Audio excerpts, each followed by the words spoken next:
우리가 지금까지 이 하나님의 그 성막과 기구에 관한 설명을 쭉 들었죠. 자, 이제 하나님이 말씀하신 설명한 대로 성막과 기구를 제작해야 합니다. 여러분, 이 설명을 제가 열심히 추가로 좀 알아듣기 쉽게 지금까지 성경에 나온 것을 토대로 해서 더 풍성하게 설명을 많이 해드렸어요. 여러분, 이 설명 듣고 이 제작하라고 하면 할 수 있겠습니까?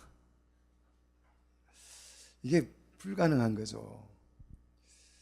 누가 말씀하신 그대로 만들 수 있겠는가? 보통 사람은 사실 이 설명만 듣고 이걸 만들기가 사실 어렵습니다. 그래서 하나님께서는 이 말씀하신 대로 만들 사람을 지명하셨다는 거죠. 지명, 정말 중요한 것입니다. 하나님께서 하나님의 일을 해가시는 데 있어서 그 일을 할 수 있는 사람을 뭐 하셨다고요? 지명해 두셨다. 자, 여러분도 교회를 이루어 가는데 필요해서 지명하여 두신 줄로 믿습니다. 그래서 보통 사람은 이 일을 할 수가 없어요. 하나님의 일은 아무나 할 수 있는 것이 아닙니다. 누구만 할 수 있다고요? 지명된 자, 특별히 지명된 자. 자, 여러분과 저는 아무나가 아닙니다. 믿습니까? 하나님이 지명하여서 부르신 자들인 줄 믿으시기를 축복합니다. 오늘 본문을 보시면 7절, 자, 7절 보시면 해막이 나옵니다. 자, 그리고 앞으로 좀 넘어가셔서 26장 1절을 보면 성막이 나오죠. 왜 해막은 뭐고 성막은 뭐냐? 자, 해막과 성막은 어떻게 다르냐? 성막은 26장 1절에 나오는 이 성막은 미시칸이라고 그래요. 미시칸이라는 말은 거처, 장막이라는 뜻이죠. 그러면 이 거처나 장막이 누구의 거처냐? 하나님이 거주하시는 장막이라는 거죠. 그래서 거룩하신 하나님이 계시기 때문에 이 장막을 성막이라고 불렀다는 거죠. 이 성막이라고 할 때는 하나님이 거주하신다는 데 초점을 맞추어서 말씀하실 때는 성막이라고 해요. 그럼 해막은 뭐냐? 오늘 본문에 나오는 이 해막은 모일 해자죠. 모에드라는 단어를 쓰는데요. 정해진 시간, 정해진 장소에서 사람들이 모이는 것을 모에드, 해막이라고 부릅니다. 자, 성막은 하나님이 거주하신다는 데 초점이 있고, 해막이라는 단어는 사람이 정해진 시간, 정해진 장소에서 모임을 갖는 데 초점이 되어 있어요. 그러면 성막과 해막은 같을까요, 다를까요? 같아요.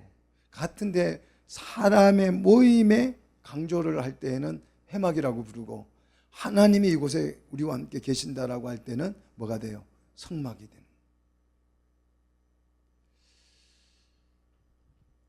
자, 이것이 신약에서는 뭐가 된 거예요? 교회가 된 거죠. 교회는 하나님이 거하시는 집이에요. 있습니까? 그래서 교회는 하나님이 거하시는 집이다 할 때 그 성전이라고 표현하는 거죠. 그런데 사람들이 그 해막 앞에, 성전 앞에, 하나님 앞에 나와서 모이는 것을 우리는 해막, 교회라고 부르는 거죠. 성도라고 부르는 거죠. 거룩한 무리라고 부르는 것입니다. 자, 이 성막이나 해막이나 같은 개념, 같은 것인데 하나님이 거주하시는 것에 강조점을 둘 때에는 성막이라고 부르고, 사람들의 모임에 강조점을 둘 때는 해막이라고 부르는 거예요. 신약에서는 이것을 교회라고 부르고, 그래서 하나님이 너희 가운데 내가 함께 계신다라고 말하는, 그게 임마누엘이죠. 그러니까 성막이나 해막은 뭘 예표로 하는 것입니까? 교회를 예표로 하는 거예요. 교회가 진짜고 성막과 해막은 그림자가 되는 거죠.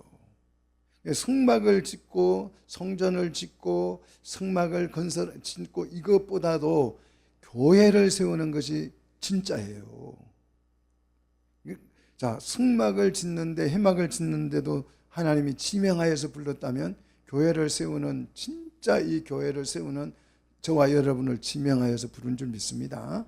자, 해막의 모든 기구를 제작할 사람이 1절로 11절에 소개되는데 1절 보십시오. 여호와께서 모세에게 말씀하여 이르시되 그래서 자, 이 해막을 제작하는 것도 뭐에 근거하는 것입니까? 말씀에 근거를 두는 거죠. 해막 제작을 위해서 하나님이 부른 사람 2절 브살렛이라고 하죠. 브살렛이라는 말은 하나님의 그늘 아래라는 뜻인데 해막의 수석 장인이라고 할 수 있습니다.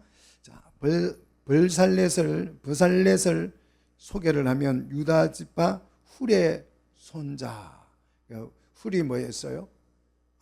모세가 산에서 손을 들며 이기고 손을 내리면 지니까 아론과 훌이 옆에서 손을 받쳐들었던 그 훌이죠.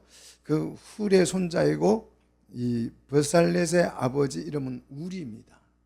자, 우리의 아들이라 그랬어요.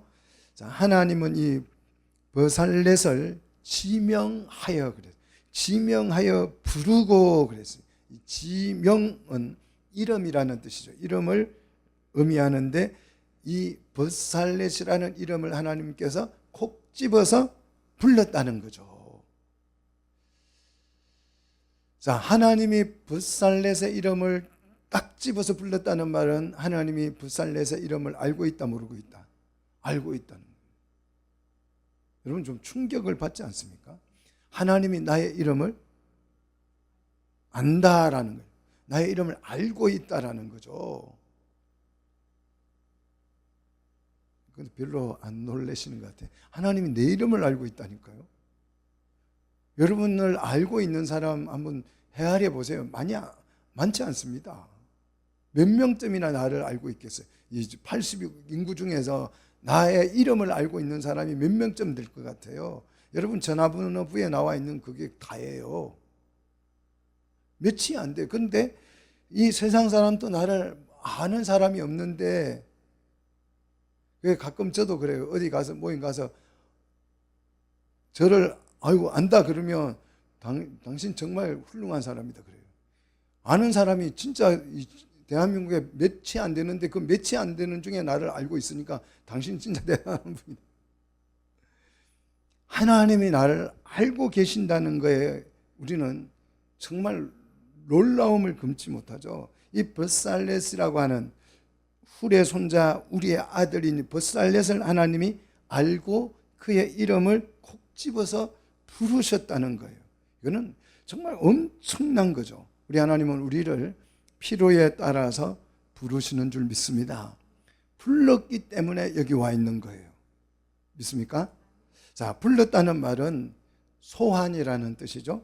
또 소명이라고도 부르죠.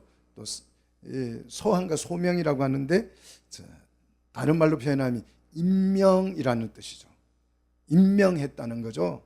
하나님이 해막을 만들기 위해서 브살렛을 뭐 했다고? 임명하셨다. 이름을 불러서 임명하셨다는 것입니다. 하나님이 교회를 세우기 위해서 저와 여러분의 이름을 부르시고 임명하신 줄 믿습니다. 그냥 우리가 맹목적으로 어쩌다가 보니까 여기에 와 있는 것이 아니죠. 이 하나님이 나의 이름을 불러서 임명하셨다라고 하는 강한 소명의식이 우리 신앙생활 할 때 우리 속에 있어야 합니다. 자, 해막과 성막은 쉽게 말해서 교회의 모델하우스예요. 이 교회를 세우기 위해서 성막과 해막을 보여주신 거예요. 그래서 성막은 하나님이 거하시는 거처라는 걸 설명하기 위한 것이고 해막은요 사람들의 모임을 강조하기 위한 것이에요. 그래서 우리가 지금 여기 모여 있잖아요. 그리고 이곳에 누가 계셔요? 하나님이 거주하신다고요. 그런데 이 하나님이 거주하시는 교회를 세우기 위해서 하나님이 나의 이름을 뭐 하셨다고요? 부르셨다. 지명해서 불렀다. 임명하셨다. 교회를 이루는 일에 쓰임받게 하려고 나를 이 자리에 임명을 하셨다라는 거죠. 이게 소명의식입니다. 자, 해막이란 일반 종교 시설물하고는 전혀 다르죠. 종교적 시설물은요, 어떻게 만들어집니까? 어떤 의미를 부여해서 임의로 정성을 다해서 아름답게 만들면 돼요. 일반 종교 시설물은. 그래서 절간의 탑이라든지 이런 거 보면 막 국보급이잖아요. 너무 예쁘고 아름답게. 저는 뭐 아름다운지 잘 모르겠는데 예술가들은 그게 뭐 선이 어떻고 하면서 아름답고 뭐 집에 뭐 궁궐의 모양이 굉장히 아름답다 하는데 저는 제 눈에는 그게 아름답게 잘 안 보여요. 아무튼 그런 사람들의 말을 빌리면 굉장히 아름답다고 그래요. 자, 일반 종교 시설물은 정성을 다하면 돼요. 그러면 합격입니다. 근데 이 해막은 더 정성스럽게 만드는 것이 아니라 하나님께서 말씀하신 의미를 따라서 만드는 거죠. 해막을 누가 만든다고요? 하나님으로부터 이 해막을 만들 수 있도록 부르심을 받은, 소명을 받은 사람이 해막을 만든다는 것이. 자, 이 해막을 만드는 걸 우리는 이제 하나님의 일이라 그러잖아요. 그죠? 하나님의 일. 이 하나님의 일을 하는 데 있어서 가장 중요한 게 소명의식이 있어야 한다는 거죠. 자, 여기 여러분 그냥 맹하니 와서 앉아있지 말고 하나님이 나를 부르셔서 내가 이 자리에 와 있다라고 하는 확실한 소명의식이 있기를 원합니다. 그래야 우리는 하나님의 일에 참여할 수 있는데요. 자, 하나님의 일은 사실 중요합니다. 하나님의 일이라고 하는 것은 표현상 하나님께서 시키신 일이기는 한데, 자, 이 일이 어떤 특정한 일이 아니고 하나님의 일이라고 하는 것은 그냥 내 삶이라고 생각하면 됩니다. 우리는 건축을 하러 태어난 사람이 아니에요. 교회당을 건축하기 위해서 태어난 사람이 아니고 우리 삶이 뭐가 될 거예요? 내 일생이 뭐가 될 거예요? 교회가 될 거예요. 우리는 교회를 실현해 갈 거예요. 그냥 우리 삶, 우리의 일생 전부가 뭐다? 하나님의 일이 된다는 거예요. 이거 어디 딴 데 가서 들을 수 없는 진짜배기 얘기입니다. 나의 삶 전체가 내가 밥 먹고 화장실 가고 또 넘어지고 아프고 고난당하고 절망하고 실망하고 또 조금 나아지고 이런 모든 일들이 하나님의 일이라고요. 그래서 그런 다듬어지고 깎이고 부서지고 하면서 뭐가 돼갈 거라고요? 교회가 돼갈 거라고요. 하나님이 해막과 성막을 세우는 것처럼 우리를 뭘로 세운다고요? 교회로 세워가는 일을 할 거라고요. 이 일에 내가 부름을 받았다는 거예요. 소명을 받았다는 것입니다. 정말 이 중요한 개념이 여러분에게 이해되기를 원합니다. 우리 삶 전체가 하나님의 일이고 이 일을 위해서 우리는 내 삶의 소명을 받았다라는 거죠. 요 의식이 확실하게 생겨야 합니다. 세상의 교육은요, 소명의식 같은 게 없죠. 과거에 제가 총신대 대학원에 딱 입학을 해서 그 신학교에 딱 들어갔는데 그 현관에 아주 크게 한자로 4글자가 쓰여져 있었어요. 무슨 글자가 쓰여져 있었냐 그러면 홍익인간 이렇게 써져 있어요. 신학교에 홍익인간은 누구 사상이에요? 당군의 사상이잖아요. 그죠? 교육 이념이잖아요. 널리 인간을 이롭게 한다.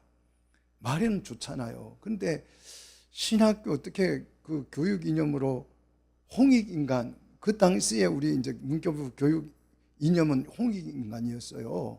그러니까 그걸 붙여놨다가 제가 들어가가지고 얼마 안 있으니까 아, 이거 잘못된 거다 해가지고 떼더라고요. 한 100년간 붙어 있었어요. 100년. 아무도 지적을 안 하는 거예요. 자, 과거에는 홍익인간이라는 교육 이념이 있었지만 요즘은 교육 이념이 아예 없습니다. 요즘 교육 이념이 뭐냐 물으면 그냥 너 하고 싶은 대로 살아 이거예요. 너 하고 싶은 일 하고 살아. 경상도 사투리로 하면 쪼대로 그러죠. 하고 싶은 대로 하는 걸 쪼대로 한다. 경상도 사람들은 너 쪼대로 해 이렇게. 너 하고 싶은 대로 하는 거, 마음대로 하는 게 왜 쪼대로라고 말을 하는지 잘 모르겠지만 아무튼 쪼대로 하라 그렇게 합니다. 얼마나 여러분 무책임하고 얼마나 무모한 교육 이념입니까? 그러나 성경 교육 이념은 철저한 소명의식에 근거를 합니다. 우리 출생 자체가 소명에 근거한 것이고 모든 삶 자체, 나의 일생 자체가 소명에 근거한 것입니다. 하나님이 내 이름을 콕 집어서 불렀다라고 하는 것은 그 부르심에는 하나님의 계획과 뭐가 있다? 목적이 들어있다는 뜻이죠. 예를 들자면 내가 삼성에 취직을 합니다. 자, 삼성에 취직을 할 건데 나는 삼성에 취직해서 내가 하고 싶은 일을 할 거야. 이래서 취직하는 사람 있습니까? 아니면 왜 취직을 해요? 삼성이 원하는 사람이 될 거야 해서 취직하잖아요. 그래서 삼성에 들어가면 그때부터는 내가 원하는 일을 하는 것이 아니고 삼성이 원하는 일을 내가 해주는 거예요. 이게 부르심이잖아요. 그러면 내가 삼성에 가서 일을 하고 싶으면 삼성이 원하는 걸 내가 준비하고 있어야 되겠죠? 그래야 삼성에 취직이 될 거 아니에요. 취직이 되면 삼성이 원하는 일을 내가 하는 거예요. 공무원이 또 마찬가지예요. 내가 공무원 되면 내가 원하는 일을 하고 싶어서 공무원 한다. 그러면 공무원이 될 수가 없는 거죠. 그 공무 규칙에 맞는 일을 해야 되는 거죠. 이게 소명이라는 것입니다. 소명. 자, 하나님은 왜 우리를 지구에 취직을 시켰을까요? 내가 마음대로 하고 싶은 일을 하고 살라고 하나님이 우리를 지구에 취직시켜 놨겠습니까? 아니면 하나님이 원하시는 일을 하게 하려고 우리를 지구에 취직시켰겠어요? 어떤 게 맞아요? 하나님이 원하는 일을 하게 하려고 우리를 이 지구에다가 세워놓은 거 아니에요? 취직시켜 놓은 거 아니에요? 믿습니까? 자, 내가 지구가 필요해서 지구를 선택한 것이 아니고 그랬다면 내가 필요해서 지구에서 마음대로 살면 되죠. 여행 온 것처럼 하나님이 원하는 일을 하려고 우리가 이 땅에 부름을 받아서 세워진 줄로 믿습니다. 그러면 이렇게 이제 반문할 수 있습니다.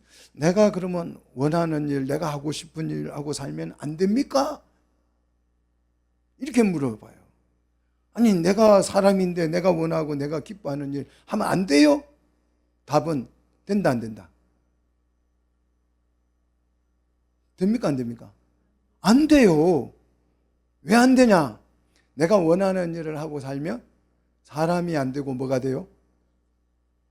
개가 돼요, 개가.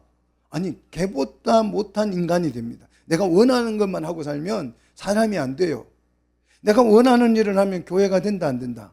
안 된다는 거죠. 그러면 누가 불행해져요? 내가 걔보다 못한 사람이 되면 내가 불행해지는 거죠. 지금 한번 보십시오. 내가 원하는 일 그냥 하고 살아. 그랬더니 사람들이 뭐가 돼가고 있어요? 동물보다 못한 존재로 변해가고 있잖아요. 하나님은 하나님의 일을 하기 위해서 우리를 부르셨습니다. 하나님의 일을 하기 위해서 우리를 불렀어요. 근데 여기에 좀 오해가 있습니다. 아, 하나님의 일을 내가 한다고? 나는 부족한데, 자신감이 없는데, 이런 경우가 있어요. 걱정하지 말라고. 하나님은 소명자에게 소명을 완수할 수 있도록 조치를 취하죠. 오늘 한번 보십시오. 소명자 버살렛을 어떻게 하는지 3절. 하나님의 영이 그에게 어떻게 됐다고요? 충만하게 하여 그랬잖아요. 충만하게 하여 그래. 충만은 가득 채운다는 뜻이에요. 자, 사람은 그릇입니다. 내 그릇에 무엇을 채울 것인가를 우리는 결정해야 되겠죠. 우리 속에 세상 것으로 가득 채우면 세상 일을 우리는 기막히게 잘할 수 있게 될 것입니다. 그러나 하나님의 영으로 충만하게 채우면 우리는 하나님의 부르신 그 소명의 특화가 될 것이에요. 하나님이 부르신 일을 하기 위해서 우리는 반드시 뭐가 충만해야 한다? 성령이 충만해. 목사가 되려면 성령이 충만해야 설교를 잘 할 수 있는 거죠. 올바르게 설교를 할 수 있는 거죠. 자, 내가 직분을 받았으면 그 직분을 정말 하나님 보시기 아름답게 감당하려면 내가 성령이 충만해야 된다는 거죠. 자, 하나님은 벳살렛에게 성령을 충만하게 채우신 결과, 자, 3절 계속 보십시오. 자, 뭐가 생겨요? 지혜와 총명과 지식과 여러 가지 재주가 생깁니다. 와, 성령 충만하니까 지혜가 있고 총명, 이해력이 생기고 지식, 통찰력이 생기고 여러 가지라 그랬는데 여기서 전체라는 의미예요. 자, 하나님의 부르신 소명을 완료할 수 있는 재능이 생긴다는 거죠. 자, 그러면 성령만 충만하기만 하면 모든 일을 내가 그냥 다 잘할 수 있는가? 그렇지 않아요. 하나님의 영이 충만해도 내가 해야 될 일이 있잖아요. 자, 4절. 그래서 자, 지혜와 총명과 지식과 여러 가지 재주가 충만하지만 4절 정교한 일을 뭐하여?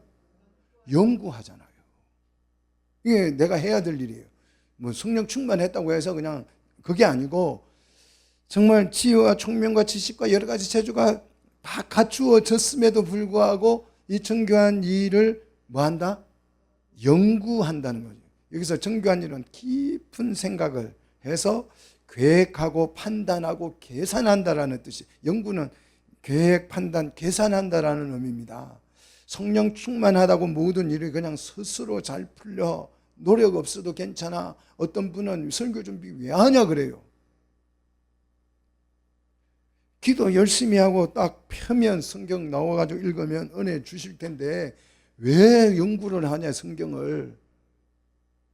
그렇게 되는 사람 말을 잘하는 사람. 그는 동화책 딱 펴놓고 그 두 줄 읽고 얘기하라 그러면 1시간 그냥 재밌게 떠들 수 있는 사람이죠. 말을 잘하는 것과 성경을 잘 가르치는 것하고는 전혀 다른 거죠. 자, 성령 충만 받았다고 성경이 다 이해되는 건 아니고 성경을 뭐 해야 된다? 연구해야 된다는 거죠. 대부분 딱 보면 압니다. 이거는 성령 충만한 게 아니고 뭐예요? 무속인이에요. 무속인은 딱 보면 안 돼. 얼굴 관상 보고.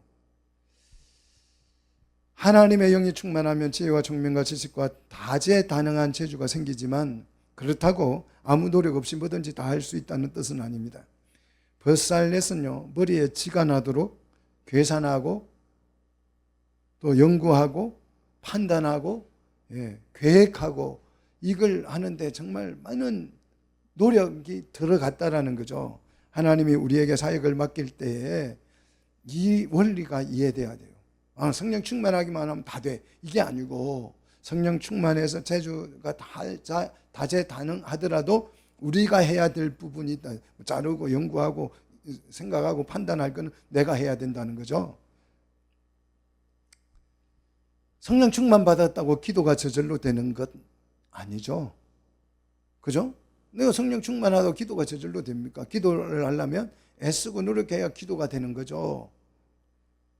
자, 연구도 필요하고 노력도 필요하고 애씀도 필요하다는 것이요. 그래야 그 일이 완료되었을 때 하나님이 그 공로를 인정받아서 뭘 주셔요? 상을 주신다는 거 아니겠어요? 아무것도 안 했는데 상을 주면 그거 웃기잖아요. 내가 빈둥빈둥 놀았어요. 그런데 하나님께서 큰 상을 가져와가지고 이따 받아라. 그러면 그 상이 뭐 고맙겠어요? 그냥 길 가는데 금메달 가져와가지고 목에 걸어주면서 당신은 금메달 땄습니다 하고 걸어주면 그 금메달이 가치가 있겠습니까? 내가 애쓰고 노력해서 1등을 했을 때 그걸 받을 때 감격이 되는 거죠. 자, 계산하고 연구하여 하나님의 말씀대로 만들기 위해서 5절 보십시오. 보석을 깎아 물리고 여러 가지 기술로 나무를 새겨 만들리라 그랬죠. 완벽한 업무를 할 수 있도록 하나님은 성령 충만함을 주시고 소명자는 그 성령 충만하심에 힘입어서 더 열심히 연구하고 노력하고 애쓰고 계산하고 해서 하나님이 주신 일을 뭐 하려고 이루어내야 된다. 그래야 그 땀 흘린 결과에 대해서 하나님이 뭘 주신다고요? 상을 주신다고요. 또 하나님의 일을 혼자서 다 할 수는 없어요. 조력자가 필요하죠. 자, 그 조력자가 누굽니까? 올리압이죠. 자, 6절 같이 읽습니다. 내가 또 단 지파 아히사막의 아들 올리압을 세워 그와 함께 하게 하며 그랬잖아요. 한번 보십시오. 올리압을 뭐 했다고요? 세웠다 그랬어요. 이 올리압은 이 올리압의 뜻은 아버지는 나의 장막이라는 뜻이에요. 장막은 뭘 의미합니까? 하나님이 계시는 천국을 의미하지요. 그래서 이 올리압은 이라는 이 낱말의 의미는 하나님은 나의 천국입니다 라는 뜻이에요. 좀 멋지지 않습니까? 하나님이 여러분의 천국이 되시기를 축원합니다. 자, 이 올리압을 누가 세웠다고요? 내가 그랬잖아요. 하나님이 세우셨다는 거죠. 우리를 세우신 분도 누구다? 하나님이시다. 이거 좀 확인하고 넘어가세요. 나를 세우신 분은 누구다? 하나님이다는 거죠. 하나님은 버살렛을 위해서 누구를 세워주셨습니까? 올리압을 세워주셨습니다. 아담을 위해서 누구를 세워주셨습니까? 하와를 세워주신 거죠. 자, 목회도 혼자 할 수 있는 게 아니죠. 그래서 하나님께서 저 경기 북부에 사는 누구를요? 이상호를 뭐로? 장로로 세워주십니다. 이 소명의식이 정확해야 돼요. 그뿐만 아니라 6절을 보십시오. 지혜로운 마음이 있는 모든 자에게 그랬잖아요. 지혜로운 마음이 모든 자에게 내가 뭘 주어서요? 지혜를 주어서 그들이 내가 내게 명령한 것을 만들게 할지니. 자, 버살렛과 올리압을 세웠을 뿐만 아니라 6절에서는 모든 지혜로운 마음이 있는 모든 자에게 내가 뭘 준다고요? 지혜를 주어서 내가 내게 명령한 것을 다 만들지니. 온 성도들에게 하나님이 지혜를 부어주시기를 원합니다. 이 지혜를 가지고 하나님께서 우리를 세우신 이 목적을 오늘 이루어 갈 수 있는, 그래서 하나님이 설계하시고 그 설계한 것을 누가 만들어요? 하나님이 지혜를 주시고 성령 충만을 주시고 소명하여 부르신 그 사람들이 이걸 만드는 거예요. 그래서 성막은 하나님이 설계를 하셨고 그 설계한 것을 성도들이 만든 거죠. 만드는지도 않고 나는 상 받고 싶어. 이거는 있을 수 없는 일이죠. 야, 학교 다닐 때 공부 못하는 애들은 상 받을 기대를 합니까 안 합니까? 아예 안 해요. 아예 안 합니다. 근데 한 10등쯤 하는 애들은 해요.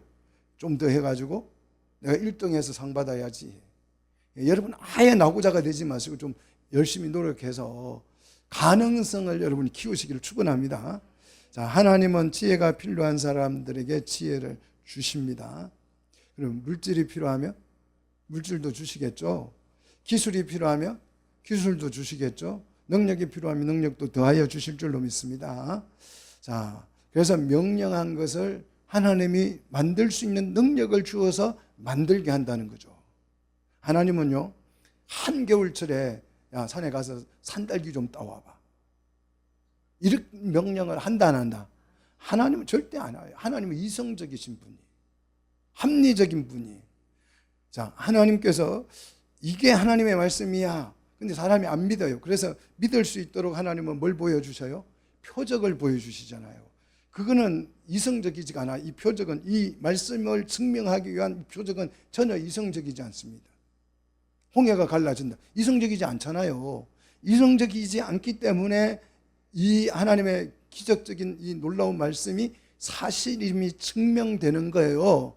그런데 그런 것이 아니고 이런 걸 제외하고는 하나님은 합리적이고 이성적입니다. 법궤를 만드는데 막 기적으로 막 기도를 했더니 법궤가 쫙 나오더라. 이럴 수는 없어요. 그렇잖아요. 성막을 짓는데 막 수리 마수리 짠 하면 성막이 쫙 펼쳐지고 지어. 그럴 수 없다 이거예요. 하나님은 성막을 만들 때 누구 손으로? 내 손을 이용해서 만들었다. 그러기 위해서 나를 뭐 했다? 불렀다는 거죠. 지명해서 불렀다는 거죠. 자, 그래서 7절로 11절에 보시면 성막의 모든 기구를 만들죠. 해막, 정극계, 속죄소, 모든 기구와 상, 물두문과 받침, 의복, 그 다음 관유, 향을 만들죠. 자, 이 모든 기구들을 그 사람의 취향이나 취미대로 만들었습니까? 어떻게 만들었어요? 11절 같이 읽습니다. 무릇 내가 내게 명령한 대로 그들이 만들지니라 그랬죠. 하나님이 명령한 대로, 설계한 대로 만들어라는 거예요. 이 사람이 뭐다? 소명자다. 내 생애를 통해서 이 일을 하시고자 한다는 거예요. 그러니까 내가 하는 모든 일은 다 소명에 근거된 것입니다. 믿습니까? 연단받고 훈련받고 하면서 이 소명, 이게 없으면 정말 삶이, 인생이 너무너무 막막하잖아요. 그냥 밥 먹고 사는 짐승이나 다른 바가 하나도 없잖아요. 너무나도 불행한 거잖아요, 인생이. 어쩌다가 재수 좋아가지고 뭐 장관이나 한번 하고 뭐 또 어떻게 국회의원 하면 와 땡큐다 그러지만 그 삶이 얼마나 비참해요. 얼마나 허망합니까? 자, 우리는 소명이 있어요. 뭐 그런 거 안 돼도 좋지만 우리는 그 소명에 있어서 우리를 통해서 뭐가 될 거예요, 지금? 교회가 세워질 거예요. 놀랍지 않습니까? 그러면 하나님 시키는 대로 하는 사람인가, 인간은 로봇인가, 이런 고민이 따르죠. 자, 하나님의 명령한 대로만 만들라고 하면 우리에게는 자유의지가 없는가 하는 거죠. 그래서 제가 늘 묻는 말이에요. 하나님의 명령에 충실히 따르면 누구에게 좋다? 나에게 좋다는 거예요. 그래서 내게 좋기 때문에 내게 기쁨이 오고 내게 자유가 오고 내 마음에 행복이 오는 거죠. 얼마 전에 또 무안공항에서 사고가 났죠. 날 때마다 사람들이 뭐라고 그래요? 삼가 고인의 명복을 빕니다. 언제까지 빌 거예요? 사고만 나면 그러니까 삼가 고인의 명복을 빕니다. 빌면 뭐 해요? 아니 살아야 좋은 거 아니에요? 여러분, 명복을 트럭으로, 담프 트럭으로 갖다 주는 게 나아요? 복이 없어도 사는 게 좋아요? 명복을 안 빌어줘도 사는 게 낫겠죠? 그렇지 않아요? 맨날 명복을 빈대요. 근데 모 정당에서 그러더라고. 진상조사가 필요 없고 사고 수습이 더 중요하다 그래요. 이분들은 지금까지 사고만 나면 진상조사가 중요하다, 특검을 해야 된다 그러다가 이번 사고 나니까 그 진상조사가 중요한 게 아니고 수습이 중요하다. 이렇게 나쁜 사람들이 있습니까? 비행기가 잘못했대. 비행기는 전혀 잘못한 게 없어요. 뭐가 잘못된 겁니까? 공항이 잘못된 거예요. 공항의 사고예요. 공항이 규정대로 공항을 만들지 않아서 사고가 난 것입니다. 자, 공항의 규칙대로 만들었다면 이런 참사가 일어나요, 안 일어나요? 안 일어났어요. 179명 살았습니다. 이 공항에 그렇게 규정대로 만들지 않고 엉터리로 만들어 놓은 그 사람들이 살인자예요. 그런데 진상조사 필요 없고 이제 수습만 하재요. 너무 나쁘잖아요. 설계자가 나쁜 마음을 먹고 자기 이익을, 아니 그걸 왜 콘크리트 막 120톤 쌓아서 왜 만들었어요? 공사를 해야 떡고물이 떨어지니까 아마 공사하는 거예요. 그냥 계속 공사를 해서 뒤에서 돈 받는 거 아니겠어요? 그러려고 공사하는 거잖아요. 멀쩡한 거 뜯어가지고. 자, 설계자가 나쁜 마음을 먹고 자기 이익을 위해서 나쁜 설계를 하면 이런 엄청난 사고가 나는 것입니다. 하나님은 우리에게 왜 승막을 만들라고 할까요? 자, 100이면 100, 1000이면 1000, 다 이렇게 생각할 거예요. 하나님께서 영광 받으시려고. 하나님 영광 돌리자고 막 교회 짓자 그래요.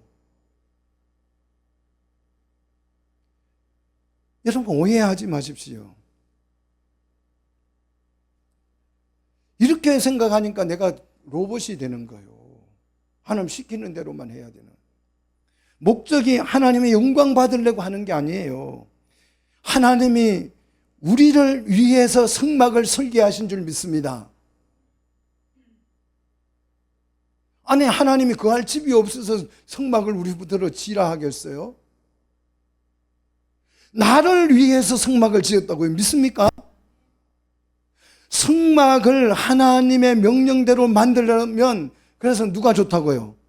우리에게 유익하다고요. 나를 위한 일이에요. 내가 시키는 대로 하는 종입니까? 이게 아니고 나를 위한 일이라고요.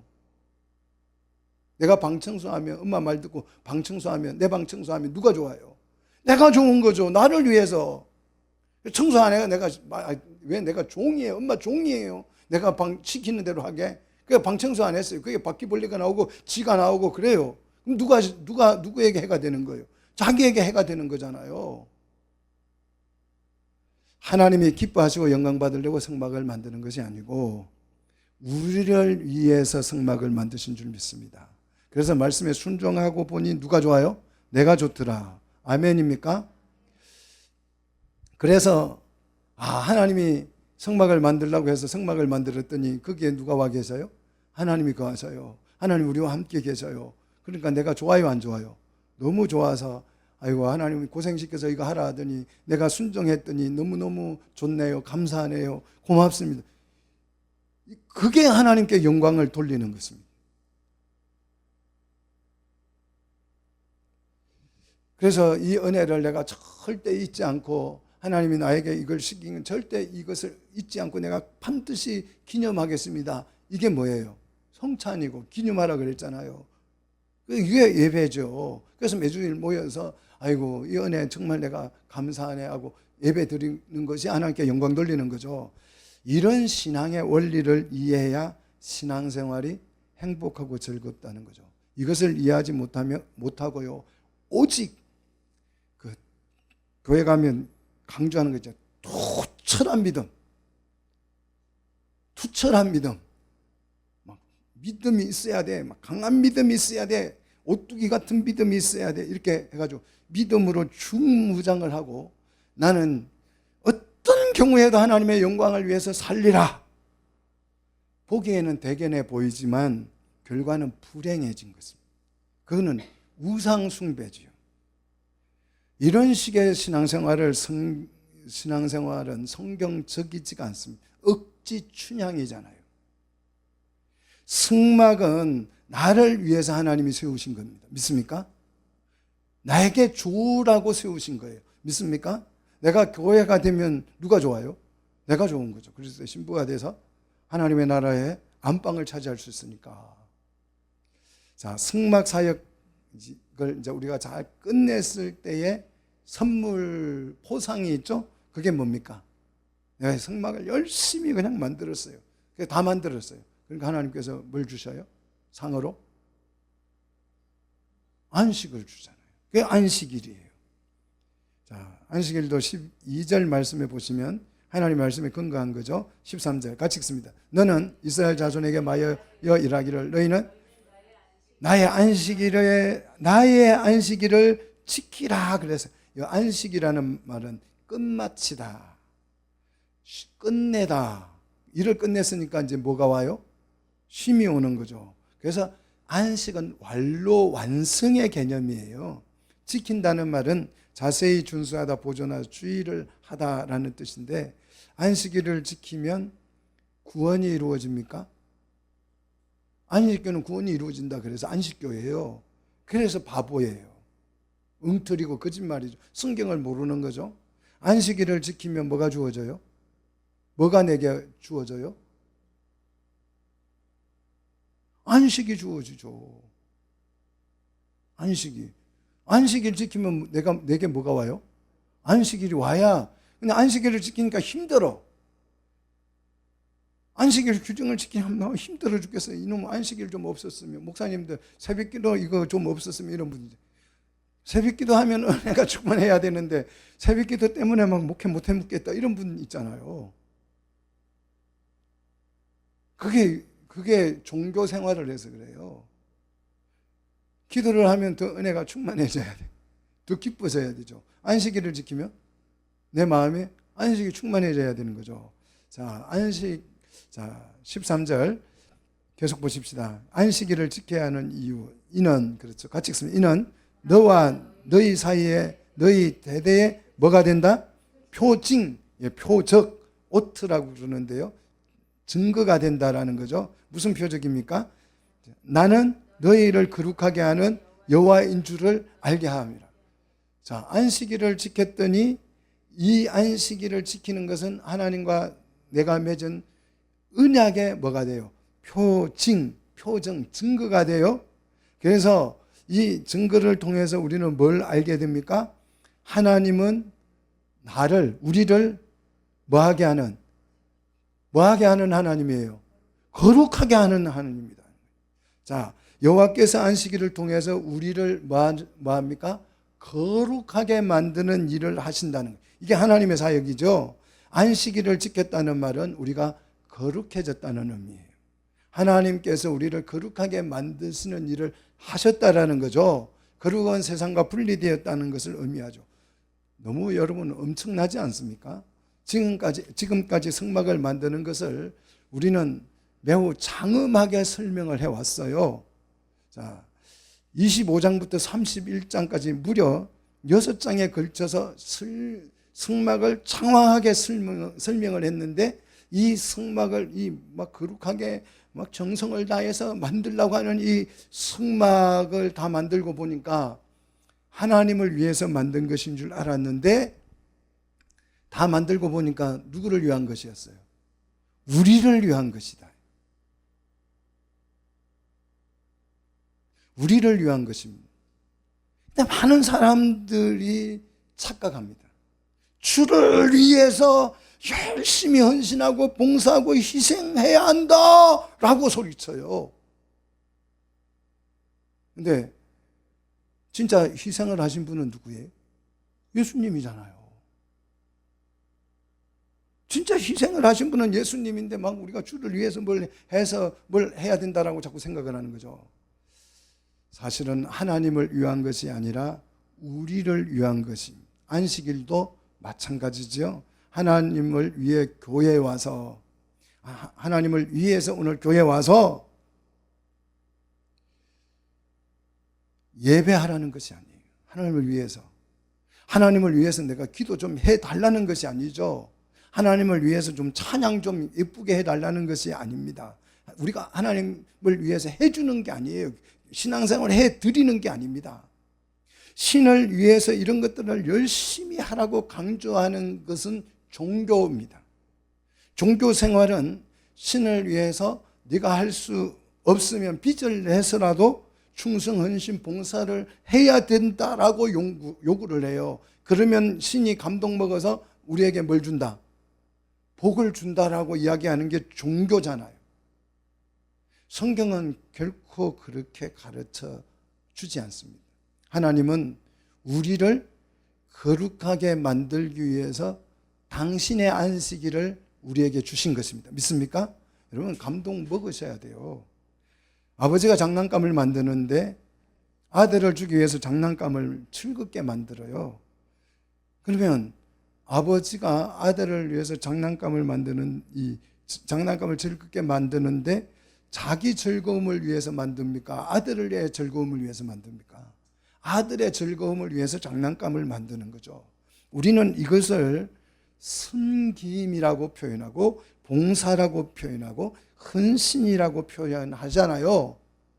자, 섬김, 봉사, 헌신의 개념이 여러분 잡히셔야 돼요. 이 일을 위해서 이렇게 헌신하고 봉사하기 위해서 자기를 뭐 하셔야 돼요? 낮추셔야죠. 이게 십자가고 임마누엘이잖아요. 하나님의 관점에서, 우리 관점에서는 임마누엘 하면 은혜롭고 감동적이지만 하나님의 관점에서는 자기 낮춤이죠. 자기 희생이죠. 이게 신앙이라는 거예요. 이게 신앙. 종교는 신을 위해서 존재합니다. 종교는 사람이 신을 위해서 존재하는데 성경은 하나님이 사람을 위해서 봉사합니다. 이게 너무너무 다른 거예요. 자, 종교는 신을 위해서 존재한다. 사람은 존재한다. 요 사상에 빠져서 예루살렘 성전이 어떻게 됐어요? 영업소가 됐잖아요. 제사장들 영업소가 돼가지고 좋은 양 그따 갖다 팔았잖아요. 좋은 예배 정성껏 드리려고. 그래서 예수님이 그걸 보고 어떻게 했어요? 뒤집어 엎었잖아요. 예루살렘이 그냥 고급 레스토랑이 돼버렸어요. 이게 종교화입니다.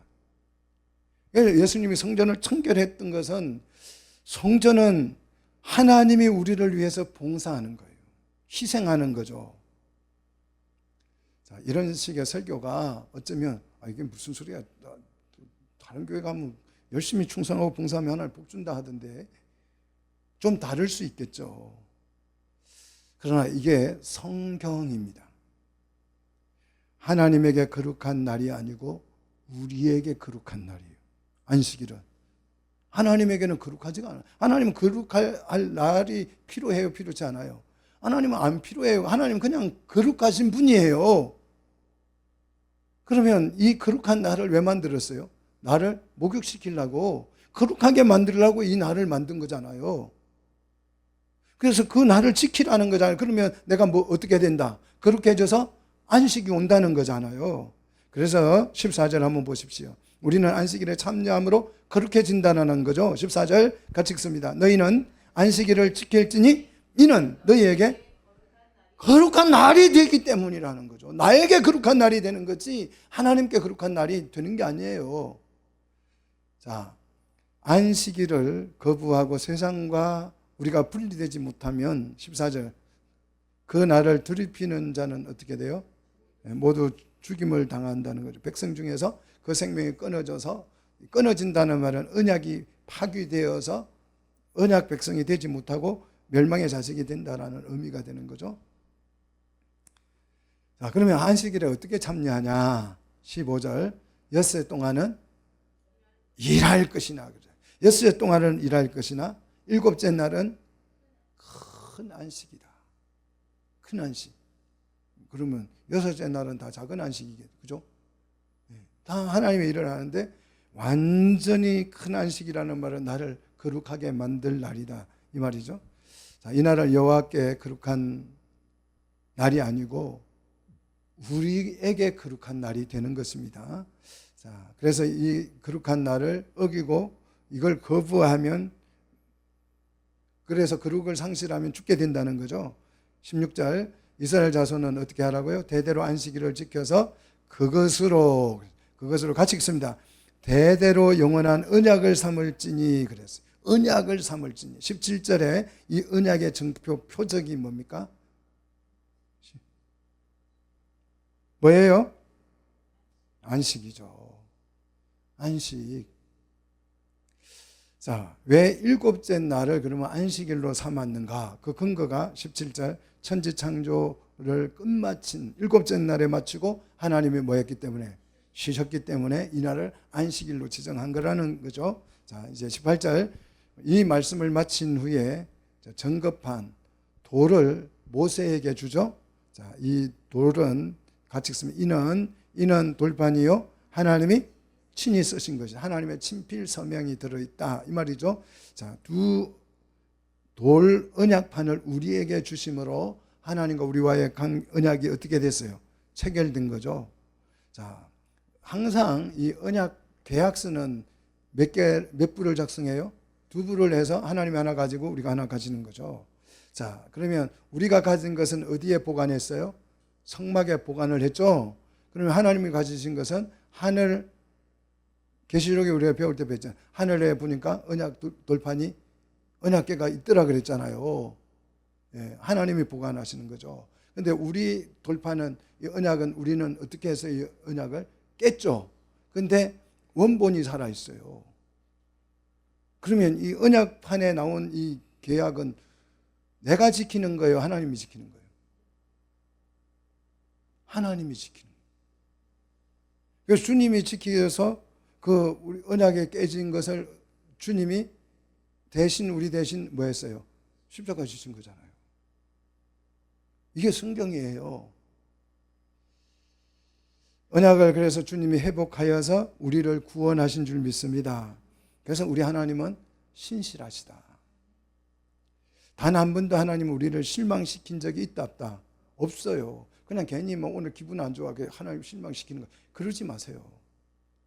하나님은 우리와 언약 체결한 것을 하나님은 반드시 지키기 위해서 종의 모습으로 이 땅에 오셔서 그분이 십자가를 지고 온전히 희생당하셨어요. 그리고 우리를 구원하셨습니다.